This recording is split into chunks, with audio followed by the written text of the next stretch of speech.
الذين يأكلون الربا لا يقومون إلا كما يقوم الذي يتخبطه الشيطان من المس ذلك بأنهم قالوا إنما البيع مثل الربا وأحل الله البيع وحرم الربا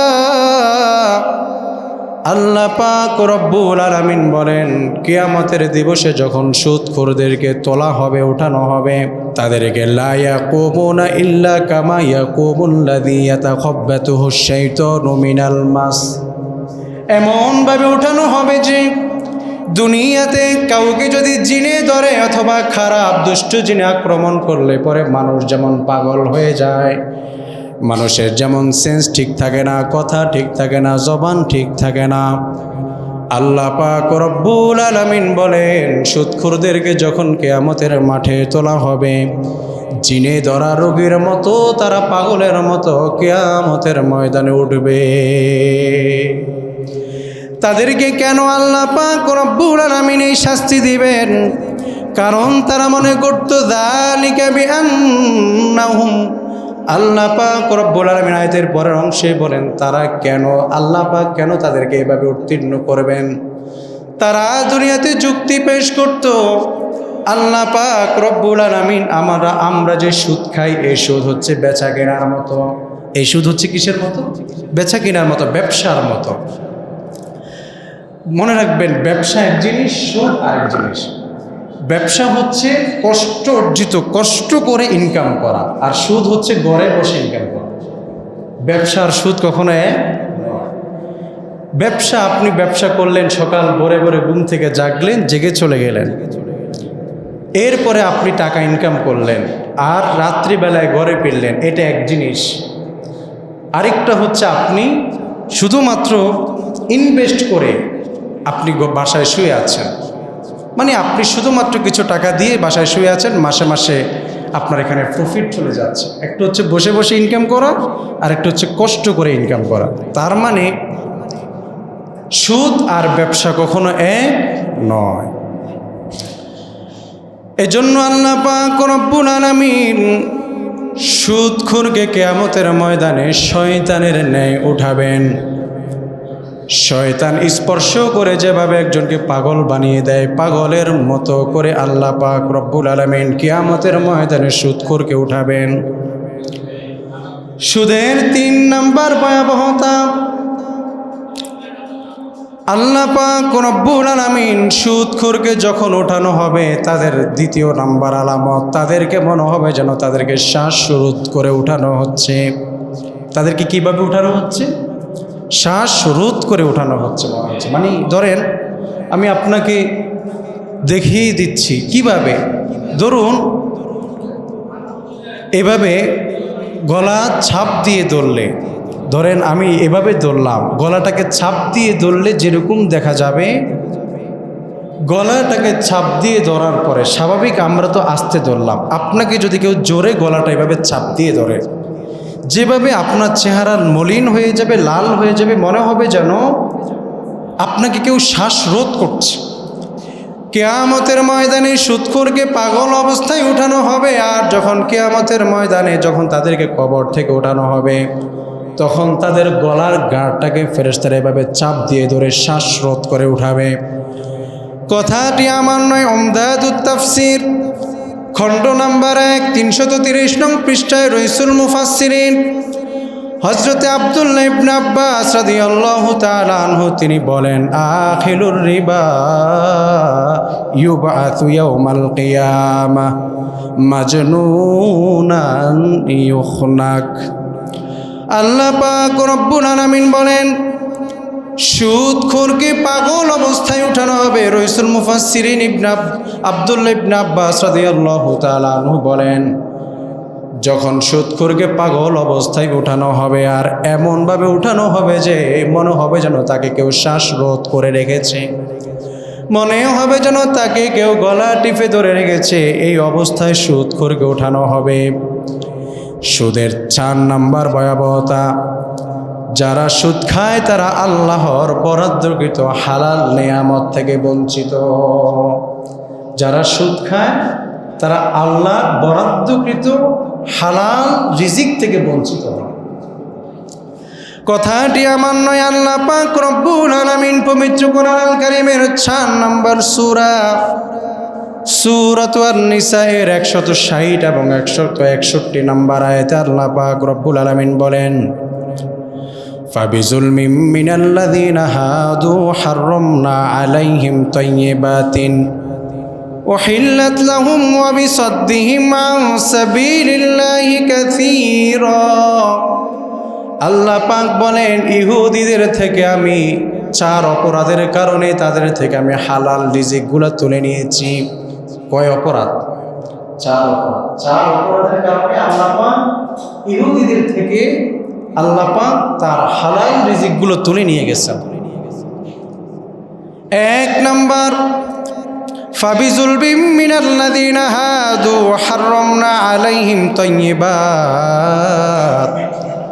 ইহুদিদের জুলুমের কারণে তাদের থেকে আমি হালাল করা খাবার তাদের জন্য হারাম করে দিয়েছি। 1 নম্বর জুলুমের কারণে। 1 নম্বর কি কারণে? জুলুমের কারণে। 2 নম্বর, উহিল্লাত লাহুম ওয়া বিসাদ্দিহিম আন সাবিলিল্লাহি কাসীরা।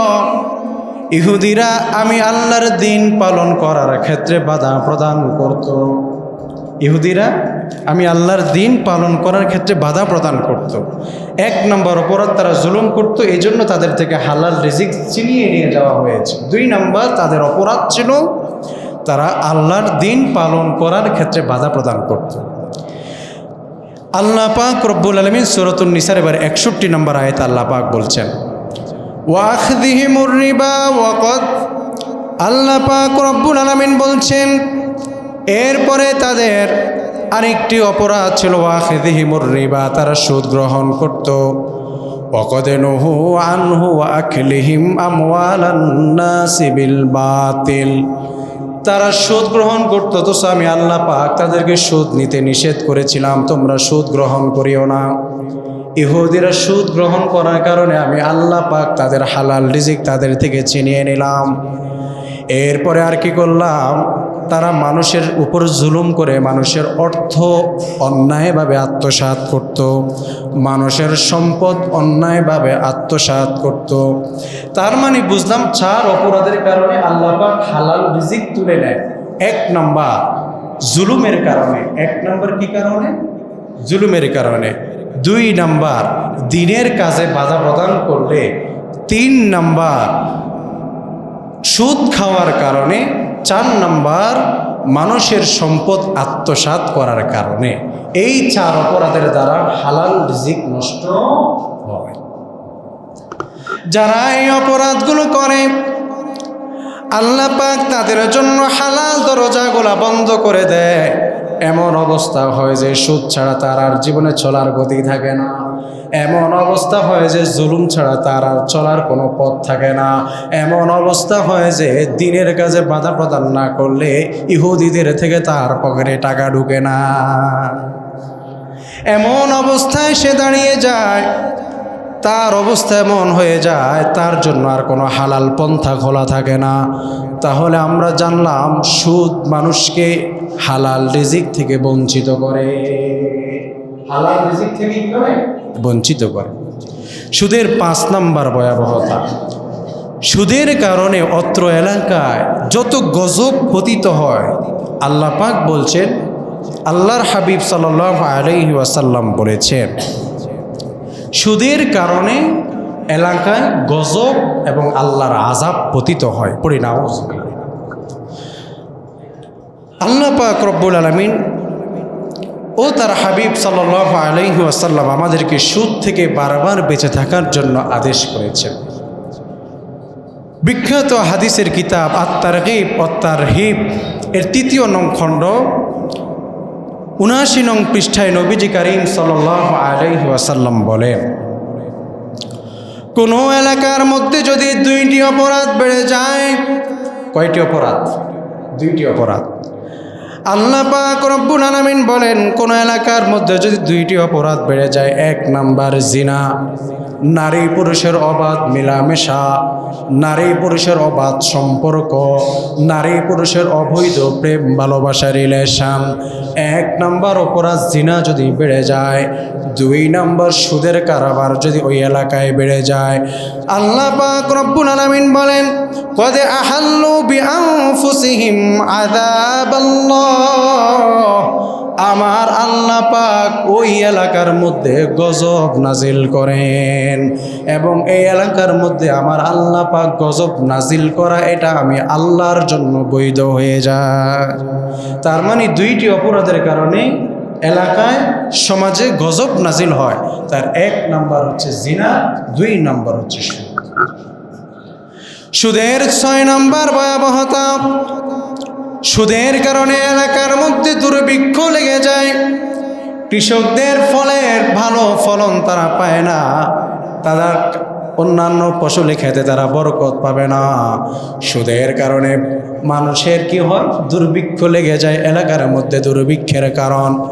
মুসনাদে আহমদের 17,822 নম্বর হাদিসের বর্ণনা, আল্লাহর নবী সাল্লাল্লাহু আলাইহি ওয়াসাল্লাম বলেন, কোনো এলাকায় যদি সুদের কারবার বেড়ে যায়, আল্লাহর হাবিব বলেন ওই এলাকায় দুর্ভিক্ষ লেগে যায়, ওই সমাজে দুর্ভিক্ষ লেগে যায়, ওই রাষ্ট্রের মধ্যে দুর্ভিক্ষ লেগে যায়। হাদিসের পরের অংশে, যদিও এটা আমাদের আজকের আলোচ্য বিষয় নয়, তারপরেও হাদিসের পরের অংশে আল্লাহর নবী সাল্লাল্লাহু আলাইহি ওয়াসাল্লাম বলেন, কোনো এলাকার মধ্যে যদি ঘুষের লেনদেন বেড়ে যায়, ঘুষের কারবার বেড়ে যায়, ইল্লা উখিযু বিররুবি, আল্লাহর হাবিব বলেন ওই এলাকার মধ্যে শক্তিশালী পুরুষেরাও, ওই এলাকার মধ্যে ক্ষমতাধর পুরুষেরাও কাপুরুষ হয়ে যায়।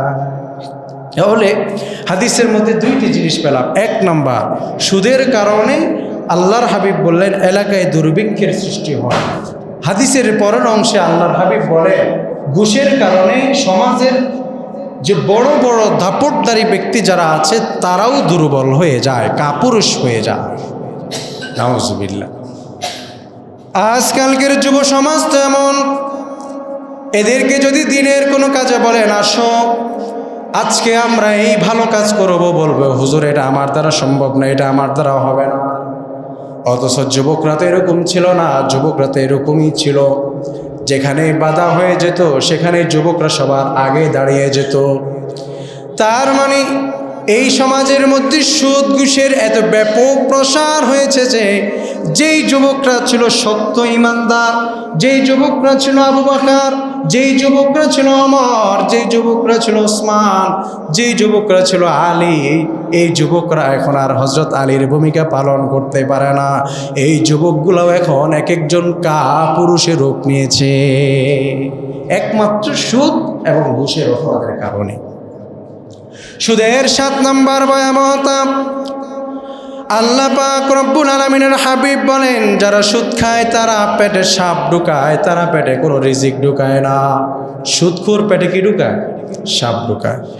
ইবনে মাজার 2273 নং হাদিসের বর্ণনা, আল্লাহর হাবিব বলেন মেরাজের রজনীতে আমি যখন গেলাম, আমি বিভিন্ন মানুষের বিভিন্ন আযাব আমি আল্লাহর হাবিব সাল্লাল্লাহু আলাইহি ওয়াসাল্লাম প্রত্যক্ষ করছি। জিবরিল আমিন আমাকে এমন একজন ব্যক্তিদের সামনে নিয়ে যাওয়া হলো, উতুলুহুম কাল বুয়ুত, তাদের এক একটা পেট হচ্ছে এক একটা বাড়ির মতো। আল্লাহর হাবিব বললেন আমি দেখতে পেলাম বাড়ির ভিতরে এক একটা বড় বড় সাপ দেখা যায়, এক একটা বড় বড় কি দেখা যায়? সাপ দেখা যায়, বাড়ির ভিতরে সাপ দৌড়াদৌড়ি করছে। আল্লাহর হাবিব সাল্লাল্লাহু আলাইহি ওয়াসাল্লাম বললেন তাদের পেটগুলো হচ্ছে বাড়ির মতো এবং সেই পেটের ভিতরে সাপ দৌড়াদৌড়ি করছে। পেটের ভিতরে কি করছে? সাপ দৌড়াদৌড়ি করছে। আল্লাহর হাবিব বললেন জিব্রাইল এরা কারা? এরা কোন দল ব্যক্তি যাদের পেটের ভিতরে এভাবে সাপ দৌড়াদৌড়ি করছে? আল্লাহর হাবিব সাল্লাল্লাহু আলাইহি ওয়াসাল্লামকে জিবরিল আমিন জবাব দেয় ইয়া রাসূলুল্লাহ, এরা হচ্ছে ওই সকল ব্যক্তি যারা দুনিয়াতে সুদ গ্রহণ করত। তার মানে সুদখোরের শাস্তি হচ্ছে পেটের মধ্যে সাপ থাকবে এবং সুদখোররা পেটের মধ্যে অর্থ ঢুকায় না, তারা যেন সাপ ভক্ষণ করে। আমার ভাইয়েরা, তাহলে আমরা জানলাম সুদের 7 নম্বর ভয়াবহতা হচ্ছে যারা সুদ খায় তারা যেন সাপ ভক্ষণ করে, তারা কোনো অর্থ ভক্ষণ করে না। দুনিয়ার বাহ্যিক দৃষ্টিতে দেখা যায় তারা খুব ভালো আছে, কিন্তু আপনি যতগুলো সুদখোরের হিস্ট্রি দেখবেন তাদের জীবনে সুখ শান্তি বলতে কিছুই দেখা যায় না। এরপরে সুদের 8 নম্বর ভয়াবহতা হচ্ছে আপন মায়ের সাথে ব্যভিচারের থেকেও বড় গুনাহ। আপন মায়ের সাথে ব্যভিচারে লিপ্ত হওয়ার থেকেও বড় গুনাহ হচ্ছে সুদের সাথে সম্পর্ক রাখা। আল্লাহ মাফ করুক, আমরা সকলে মায়ের গর্ভ থেকে জন্ম হওয়া সন্তান। আল্লাহ পাক রব্বুল আলামিন হাবিব সাল্লাল্লাহু আলাইহি ওয়াসাল্লাম তিনি বলেন, আর-রিবা সালাসাতুন ওয়া সাবউনা বাবান আইসারুহা মিথলু আইয়ানকিহার রাজুলু উম্মা। আল্লাহর হাবিব সাল্লাল্লাহু আলাইহি ওয়াসাল্লাম বলেন, কেউ যদি 1 টাকা 1 পয়সা পরিমাণ সুদ গ্রহণ করে, আল্লাহর হাবিব সাল্লাল্লাহু আলাইহি ওয়াসাল্লাম বললেন সুদের 73টি স্তর রয়েছে, তার মধ্যে সহজতর এবং সবচেয়ে নিম্ন স্তরের গুনাহ হচ্ছে আপন মায়ের সাথে ব্যভিচারে লিপ্ত হওয়া। আল্লাহ পাক এই জাতীয় কাজ থেকে, কালচার থেকে আল্লাহ পাক আমাদেরকে হেফাজত করুন। 9 নম্বর, সুদের 9 নম্বর ভয়াবহতা, সুদখোররা দুনিয়া এবং আখেরাতকে সুদের মাধ্যমে বরবাদ করে। সুদখোরদের দুনিয়া এবং আখেরাত দুইটাই বরবাদ। আপনি দুনিয়াতে আর কতদিন বেঁচে থাকবেন? 60 বছর 70 বছর? এটাই তো আপনার জীবন, আর তো বেশি কিছু না। আপনি সুদ খাচ্ছেন আপনার ছেলের জন্য, মেয়ের জন্য, সংসারের জন্য, এটাই তো আপনার সর্বোচ্চ কিছু। আর দুনিয়াতে চলার জন্য আপনার যে পরিমাণ অর্থ প্রয়োজন, বেশি অর্থের প্রয়োজন হয় না। দুনিয়াতে যারা চলতে চায়, যেভাবে চলতে চায় আল্লাহ পাক তাকে ঠিক সেভাবেই পরিচালিত করেন। আল্লাহ পাক রব্বুল আলামিন হাবিব সাল্লাল্লাহু আলাইহি ওয়াসাল্লাম সহিহ বুখারীর 2766 নং হাদিসের বর্ণনায় আল্লাহর হাবিব বলেন, ইজতানিবুস সাবআল মুবিকাত। আল্লাহর হাবিব সাল্লাল্লাহু আলাইহি ওয়াসাল্লাম বলেন, তোমরা 7টি ধ্বংসাত্মক জিনিস থেকে বেঁচে থাকো। কয়টি?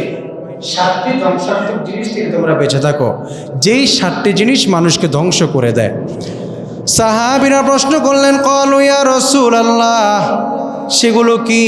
ওয়ামা হুন্না কল, নবীজি বলেন, আশশিরকু বিল্লাহ, 1 নম্বর আল্লাহর সাথে শরীক করা, ওয়া সিহরু 2 নম্বর জাদুটনায় লিপ্ত হওয়া, ওয়া কুতলুন নাফসাল্লাতী হারামাল্লাহু ইল্লা বিল হক, 3 নম্বর কাউকে অন্যায়ভাবে হত্যা করা, 4 নম্বর ওয়া আকলুর রিবা, সুদ খাওয়া।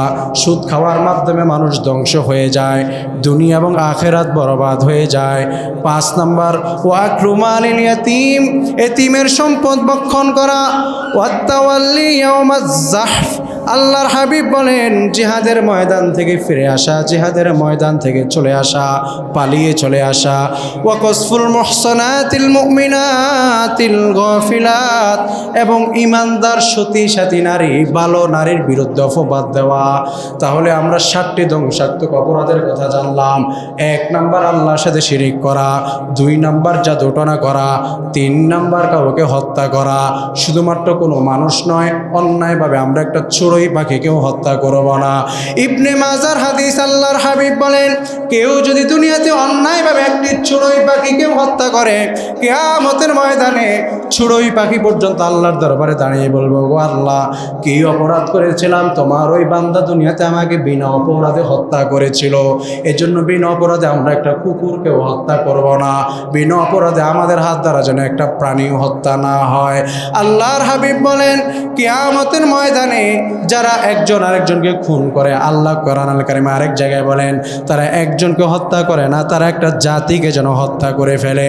এজন্য 3 নম্বর অপরাধ হচ্ছে কাউকে অন্যায়ভাবে হত্যা করা, 4 নম্বর ও আকলুর রিবা, সুদ খাওয়া, 5 নম্বর এতিমের অর্থ আত্মসাৎ করা, 6 নম্বর জিহাদের ময়দান থেকে পলায়ন করা, 7 নম্বরে আমরা জানলাম ইমানদার ভালো নারীর প্রতি কোনো অপরাধ করে নাই, কিন্তু আপনার সাথে না মিলার কারণে, আপনার আপনার কুপ্রস্তাবে রাজি না হওয়ার কারণে আপনি ওই নারীর বিরুদ্ধে অপবাদ দিলেন। এই 7টি অপরাধ মানুষকে ধ্বংস করে দেয়, দুনিয়া এবং আখেরাতকে ধ্বংস করে দেয়। আমরা সুদখোরের 10 নম্বর ভয়াবহতা আলোচনা শেষ করে দিচ্ছি একবারে শেষ পর্যায়ে। সুদ খাওয়া অবস্থায় যদি আপনি মারা যান, কিয়ামত পর্যন্ত আপনি রক্তের সাগরে বসবাস করবেন, রক্তের সাগরে আপনার বসবাস স্থল হবে। আল্লাহর হাবিব ফজরের সালাত শেষ করে সাহাবীদের দিকে ফিরলেন, ফিরে বললেন, সাহাবীরা আজকে রাত 2 জন ফেরেশতা এসে আমাকে এক জায়গায় নিয়ে যাওয়া হলো। আমি সেখানে গেলাম, সেখানে গিয়ে দেখলাম বিশাল রক্তের সাগর দেখা যায়। রক্তের সাগরের মাঝখানে একজন ব্যক্তি দাঁড়িয়ে আছে, কিনারে কিছু ফেরেশতারা দাঁড়িয়ে আছে, তাদের হাতে পাথর দেখা যায়। আল্লাহর হাবিব বলেন, রক্তের সাগরের মাঝখানে থাকা ব্যক্তিটা বারবার কিনারে আসার চেষ্টা করে, আর ওই কিনারে থাকা ফেরেশতারা পাথর নিক্ষেপের মাধ্যমে চেহারার মধ্যে পাথর নিক্ষেপ করে, আবার ওই ব্যক্তি সাগরের মাঝখানে চলে যায়। তাহলে সুদখোররা মৃত্যুর পর থেকে কিয়ামতের হাসরের মাঠে ওঠা পর্যন্ত তারা রক্তের সাগরে হাবুডুবু খেতে থাকবে। সুদখোরের 11 নম্বর ভয়াবহ পরিণতি হচ্ছে সুদখোর, সুদ যারা লেখে, যারা দেয়, যারা সাক্ষীদাতা, উভয় সকলেই জাহান্নামী। পড়ি নাউযুবিল্লাহ। আল্লাহ পাক রব্বুল আলামিন বলেন, নাসাই শরীফের 5103 নং হাদিসের বর্ণনা, লাআনা রাসূলুল্লাহি সাল্লাল্লাহু আলাইহি ওয়াসাল্লাম আকিলার রিবা ওয়া মুকিলাহু ওয়া শাহিদাইহি ওয়া কাতিবা। আল্লাহর হাবিব বলেন, যারা সুদ দেয়, যারা সুদ নেয়, যারা সুদের কারবার লেখে এবং যারা সুদের বিষয়ে সাক্ষী দেয়, সকলেই সমান অপরাধী। লাআনা রাসূলুল্লাহ, আল্লাহর হাবিব সকলের প্রতি লানত করেছেন। এর মানে সুদী ব্যাংকে চাকরি করাও জায়েজ নাই, সুদী ব্যাংকের সাথে চাকরি করা, সম্পর্ক রাখাও কোনো মুসলমানের সন্তানের জন্য বৈধ নয়। আপনি বিকল্প কাজ আপনি দেখে নেন। সুদী ব্যাংকের যেখানে সুদের লেনদেন হয়, এই জাতীয় ব্যাংকেও চাকরি করা কোনো মুসলমানের সন্তানের জন্য জায়েজ নয়। সুদের 12 নম্বর ভয়াবহ পরিণতি, 36 বার জিনা করার সমতুল্য গুনাহ হচ্ছে 1 টাকা পরিমাণ সুদ খাওয়া। দিরহামুর রিবা ইয়াকুলুর রাজুলু ওয়া হুয়া ইয়ালামু আশাদ্দু ইনদাল্লাহি মিন 36 জিনা।